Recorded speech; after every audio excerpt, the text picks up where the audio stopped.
Hello everyone, कैसे हैं आप सभी लोग। माय डियर गुड्डू गुड़ियाओ, बी फार्मा फिफ्थ सेमेस्टर में फाइनली आप सभी लोग आ चुके हैं।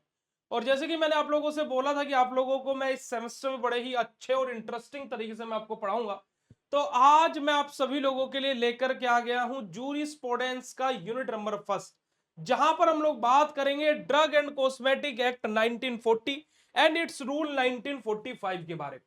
अब देखिएगा, अगर जो मैं इस सेशन को स्टार्टिंग में आपको एक चीज बता दूं कि अभी तक देखो, जैसे हमारा 1947 वाला जो रूल्स है हमारे जो फॉलो हो रहे थे, है ना जी, फार्मेसी एक्ट जो हमारे फॉलो हो रहे हैं, अब उसको चेंज करके NPC national pharmacy commission bill लाया जा रहा है, जिस वजह से 2026 में हम एक इतिहास का हिस्सा बनने जा रहे हैं। यानी कि जो अपकमिंग फार्मासिस्ट रहेंगे वो ये बोलेंगे कि हम पढ़ रहे हैं 2026 एनईपी रूल 2026 के अकॉर्डिंग, यानी कि वो फॉलो करेंगे फार्मेसी एक्ट 2026 के अकॉर्डिंग। यानी कि पता नहीं अभी एक्ट कब जाकर के चेंज होंगे, क्योंकि देखो अब 1947 से लेकर के आज लगभग लगभग 75 साल बाद चेंजेस आ रहे हैं, है ना जी, 75-78 साल बाद। तो भाई अब देखे कितने बड़े हम इतिहास का हिस्सा बनने जा रहे हैं, अगर जैसा हो गया तो चलेगा, तो वो तो बाद की बात है। पर हम लोग आज बात करेंगे ड्रग एंड कॉस्मेटिक एक्ट 1940 क्या होता है और उसके रूल्स, है ना जी, 1945 में जो उसके रूल्स आए उसके बारे में हम लोग बात करेंगे। अब इस यूनिट का नाम ही यही है, तो हम लोग वन बाय वन करके चीजों को पढ़ते रहेंगे। ठीक है जी, हमारे लेक्चर्स का ड्यूरेशन ज्यादा बड़ा नहीं होगा, क्योंकि कि ज्यादा बड़े बड़े लेक्चर्स से आप भी बोर हो जाओगे। छोटे छोटे लेक्चर्स में करते करते हम लोग क्या करेंगे, पूरे के पूरे टॉपिक्स को, पूरी यूनिट्स को हम लोग ऐसे कवर अप करेंगे। चलेगा, तो सबसे पहले हम लोग बेटे जी बेसिक इंट्रोडक्शन के बारे में बात करते हैं कि बेसिक इंट्रोडक्शन हमारा क्या बोलता है।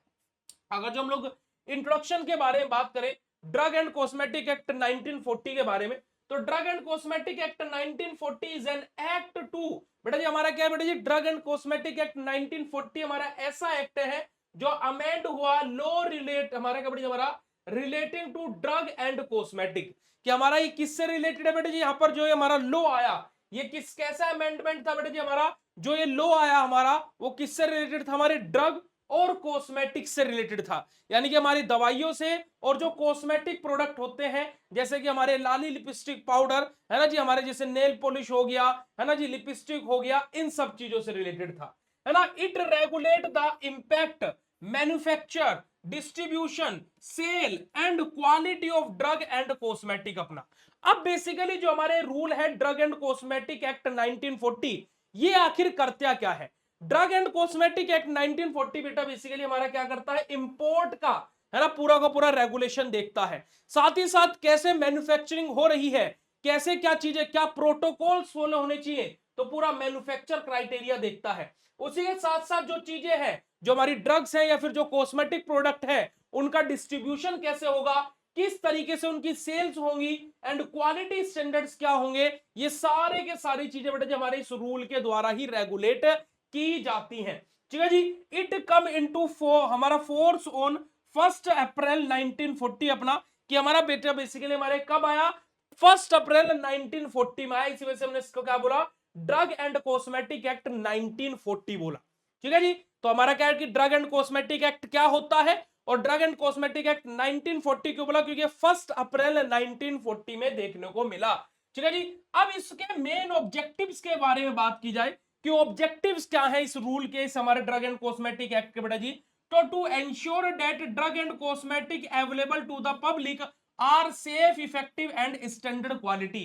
कि हमारा क्या बेटा जी मेन क्राइटेरिया क्या है हमारे इस ड्रग एंड कॉस्मेटिक एक्ट का, कि बेसिकली जो भी मार्केट में ड्रग और जो भी मार्केट में कॉस्मेटिक प्रोडक्ट अवेलेबल है, जो पब्लिक जिसको यूज कर रही है, बेसिकली वो सेफ होने चाहिए, इफेक्टिव होने चाहिए और उसी के साथ साथ स्टैंडर्ड क्वालिटीज को मैच कर रहे होने चाहिए। यानी कि एक स्टैंडर्ड क्राइटेरिया सेट किया हुआ है। इसी वजह से अगर जो देखा जाए as compare to other countries, India में जो ड्रग्स है, जो कॉस्मेटिक प्रोडक्ट है, वो चीपर है। कुछ कंट्रीज के इंडिया से भी चीपर है, बट इंडिया में ऐसा क्यों है, क्योंकि इंडिया सबसे ज्यादा जेनरिक मेडिसिन सप्लायर है। ये सब चीजें क्यों बोली जाती हैं, उसके पीछे का कारण है, उसके पीछे का कारण है जी। क्लियर है जी बात, चलेगा। साथ ही साथ दूसरा इसका मेन ऑब्जेक्टिव क्या है बेटा जी, हमारा to prevent the sale of, बेटा जी जो हमारा क्या बेटा जी जो सेल है।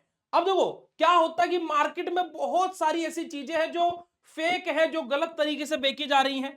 ठीक है जी। हमारा जो अडल्ट्रेटेड और जो हमारा मिस ब्रांडेड जो हमारी ड्रग्स हैं और जो कॉस्मेटिक्स हैं उनकी सेल से प्रिवेंट करना, बचाने के लिए भी हमारा इस रूल का बेसिकली लाया गया। इस रूल को हमारा बेटा जी अमेंडमेंट हुआ इस रूल का, ठीक है जी, इंट्रोड्यूस हुआ। अब बात करते बेटा जी हमारा सेक्शन 3 डेफिनेशन के बारे में। अब देखो हम लोग यहाँ पर सारी चीजों के बारे में बात करेंगे कि ड्रग की डेफिनेशन क्या होती है, कॉस्मेटिक्स क्या होते हैं। अब देखो ड्रग के बारे में बात की जाए, देखो बहुत ही इंपॉर्टेंट है बेटा जी, है ना। वैसे एग्जाम में कभी पूछी नहीं जाती है पर लेकिन हमें पता होना चाहिए एज एन फार्मासिस्ट। देखिएगा, any substance or mixture of substance intended to use for any in the diagnosis, treatment, हमारा mitigation, cure और prevention of any disease in human beings or animal। यानी कि कोई भी ऐसा सब्सटेंस या फिर कोई भी ऐसा मिक्सचर कि किसी भी सब्सटेंस का, किसी भी पदार्थ का कोई भी ऐसा मिश्रण या फिर कोई भी सब्सटेंस ऐसा जिसको हम लोग यूज कर रहे हैं किसी भी बीमारी को डायग्नोज करने के लिए, किसी भी बीमारी को ट्रीट करने के लिए, उसको माइग्रेट करने के लिए, साथ ही साथ बेटे हमारा उसका मेडिकेशन करने के लिए, क्योर करने के लिए, ठीक करने के लिए, या किसी बीमारी से प्रिवेंट करने के लिए, बचाने के लिए ह्यूमन बींग्स को, वही हमारी चीज क्या होती है बेटे, ड्रग होती है, चाहे वो कुछ भी हो। ठीक है जी। कॉस्मेटिक्स क्या होते हैं, हमारे ऐसे आर्टिकल जो इंटेंडेड टू, जैसे रब्ड, हमारा क्या पोर्ड, है ना जी, हमारा जो हमारे किस चीज के लिए, बेसिकली कॉस्मेटिक प्रोडक्ट। आप लोगों को नाम से पता लग रहा होगा कि जैसे कि कोई चीज हमारी रबिंग के लिए यूज की जा रही है ना, पोर करने के लिए यूज की जा रही है, यानी कि बेसिकली जो हमारे क्या ब्यूटी प्रोडक्ट्स हमारे मेनली यहां पर आ जाएंगे, वो सारे के सारे, है ना।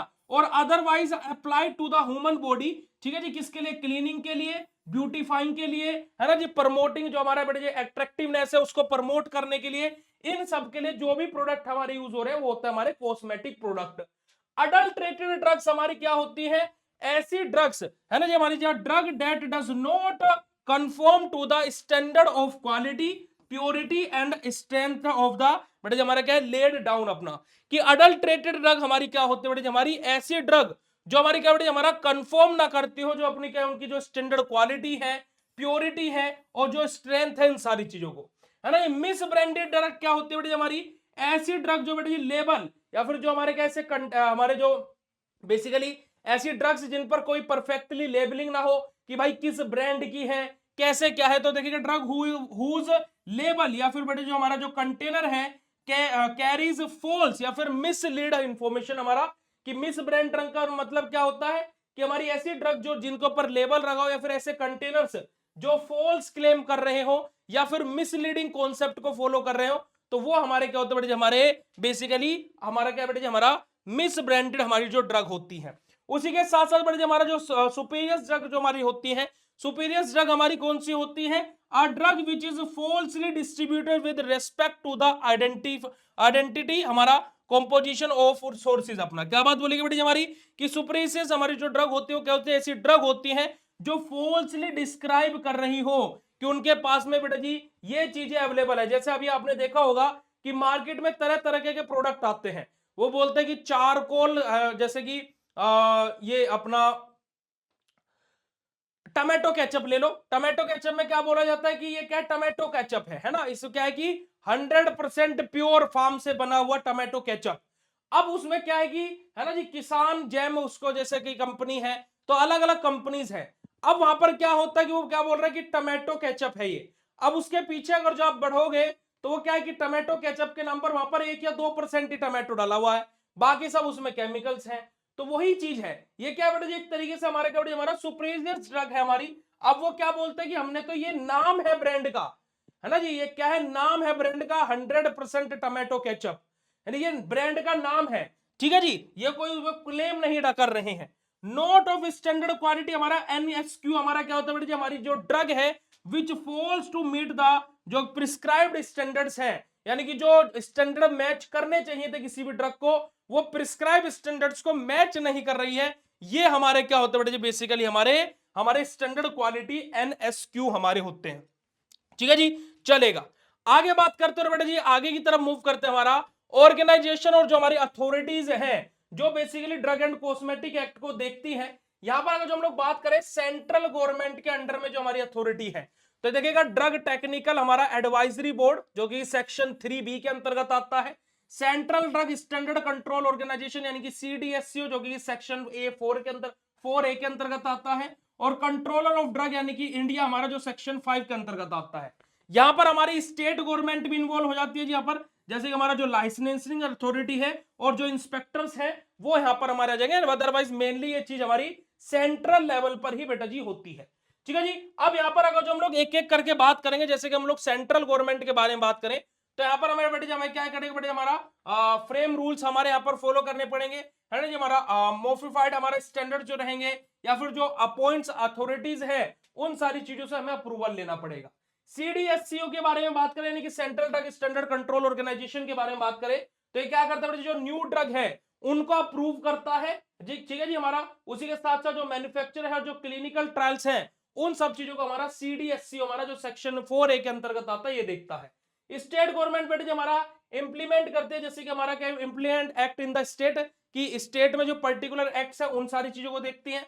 लाइसेंसिंग अथॉरिटीज क्या करते हैं बेटे, हमारा लाइसेंस को ग्रांट करती है सेल के लिए, स्टॉक के लिए, कि जो आप कितना स्टॉक बना सकते हो, कितनी स्टॉक आप रख सकते हो, कितनी सेल्स आप कर सकते हो ना, वो सारी की सारी चीजें, मतलब सेल्स कितनी कर सकते हो ये मतलब नहीं है, कितनी सेल्स आप कर रहे हो, सारी चीजें वहां पर क्या क्राइटेरिया देखा जाता है उसके अंदर में। इंस्पेक्टर क्या करता है, इंस्पेक्शन का काम करता है कि टाइम टाइम पर इंस्पेक्शन होता रहेगा कि जो प्रोटोकॉल्स हैं, जो क्राइटेरियाज है वो फुलफिल हो रहे हैं नहीं हो रहे हैं, है ना जी। उन सारी चीजों के लिए हमारा क्या है, जो इंस्पेक्टर है उसका काम होता है। तो कौन सी अथॉरिटी क्या काम करते हैं, जैसे जो सेंट्रल गवर्नमेंट की अथॉरिटी है, जब टेक्निकल जो एडवाइजरी बोर्ड है ये क्या काम करता है, सीडीएसओ क्या काम करता है, सेंट्रल ऑफ ड्रग हमारा क्या काम करता है, sorry controller of drug, state government क्या काम करती है, लाइसेंसिंग अथॉरिटीज क्या काम करती है, और इंस्पेक्टर क्या काम करते हैं, ये सारी चीजें मैंने यहां पर आप लोगों को बता दी।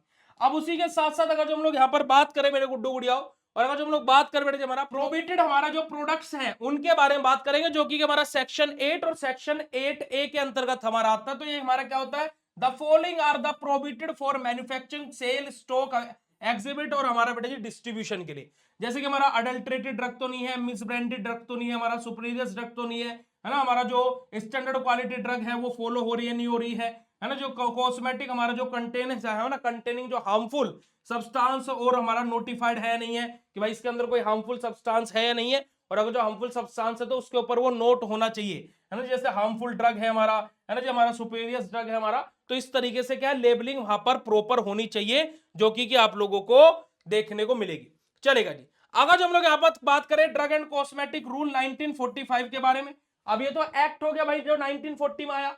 अब उसके रूल्स एंड रेगुलेशन के बारे में बात की जाए तो फ्रेम्ड अंडर द हमारा प्रिवेंशन ऑफ एक्ट 1940 हमारा, कि बेसिकली जो रूल्स है वो 1940 के जो हमारे क्या बेटे जी एक्ट हमारा आया था उसको देखते हुए फ्रेम किया गया। ये क्या प्रोवाइड करता है हमारा जो प्रोसीजर है इफेक्टिव हमारा इंप्लीमेंटेशन ऑफ द एक्ट, कि जो एक्ट है उसको इफेक्टिवली इंप्लीमेंट कैसे किया जाए, वो बेसिकली हमारे रूल्स प्रोवाइड करते हैं। साथ ही साथ जो सर्टेन रूल्स है रिलेटेड टू लाइसेंस, है ना, लेबलिंग हमारा, पैकेजिंग, सैंपल, फीस, टेस्ट और जो वेरियस हमारे जो फॉर्म्स है कि कौन कौन से फॉर्म्स फिल करने हैं, है ना जी, कैसा कैसा लाइसेंस आपको चाहिएगा, कैसी लेबलिंग आपकी होनी चाहिए, कैसी पैकेजिंग आपकी होनी चाहिए, सैंपल प्रोडक्ट आपका कैसा होना चाहिए जी, फीस कितनी रहनी चाहिए, टेस्ट क्या रहने चाहिए, ये सब के सब हमारे जो रूल्स हैं जो 1945 में उसके अंतर्गत सारी चीजें रहती है। तो अगर जो मैं यहाँ पर बात करता हूँ बेटे हमारा, तो इंपोर्टेंट फैक्ट के बारे में बात करूं तो बेटे हमारा जो पब्लिक हेल्थ और जो सेफ्टी है उसको प्रोटेक्ट करने का काम करता है हमारा ये रूल। साथ ही साथ बेटे जी जो क्या बेटे हमारा जो मिसयूज हो सकता है किसी भी ड्रग का, किसी भी कॉस्मेटिक का, उससे प्रिवेंट बचाने का काम करता है। साथ ही साथ जो हमारी दवाई है वो इफेक्टिव हो, प्योर हो, उसकी प्योरिटी, क्वालिटी और इफेक्टिवनेस के लिए, एंश्योरिटी के लिए हमारा ये रूल बनाया गया। साथ ही साथ जो बेटे हमारा क्या जो सिस्टम है उस पर लोगों का कॉन्फिडेंस बिल्ड हो सके, उसके लिए हमारा ये रूल बनाया गया। और यही हमारा क्या बेटे drug and cosmetic act 1940 and it's rule 1945 है। नेक्स्ट लेक्चर में हम लोग बात करेंगे बेटे जो हमारा ड्रग एंड कॉस्मेटिक एक्ट 1940 है और जो उसकी रूल है 1945, उनके ऑब्जेक्टिव्स क्या क्या थे, ठीक है जी, डेफिनेशन क्या क्या है, उसी के साथ साथ जो लीगल डेफिनेशन और जो शेड्यूल्स हैं उनके बारे में बात करेंगे नेक्स्ट क्लास में बेटा जी हमारे अगले लेक्चर में। तो ये पहला लेक्चर था, आपको कैसा लगा अपना फीडबैक जरूर दीजिएगा। बाकी आप सभी लोग कोर्स में अंदर जितने भी लेक्चर्स है, जो भी चीजें हैं, आप उनसे अपनी स्टडी करते रहिए और आप लोग परेशान मत होइए। हर 2 दिन के अंदर अंदर आपका एक लेक्चर डेली बेसिस पर अपलोड होगा, है ना जी, कि लगभग लगभग 2 दिन में अभी एक लेक्चर अपलोड होगा क्योंकि अभी सिलेबस चेंज हुए हैं। बट हम लोग कोशिश कर रहे हैं कि डेली बेसिस पर भी आपको एक एक लेक्चर मिलता रहे। बट 2 दिन में तो 101% एक लेक्चर अपलोड होगा ही। तो मिलता है फिर आप लोगों से ऐसे नेक्स्ट इन्फॉर्मेटिव वीडियो में, नेक्स्ट लेक्चर में। तब तक के लिए बाय, शुक्रिया, नमस्कार, जय हिंद। अपना ध्यान रखिएगा। लव यू ऑल बेटा जी, थैंक यू सो मच।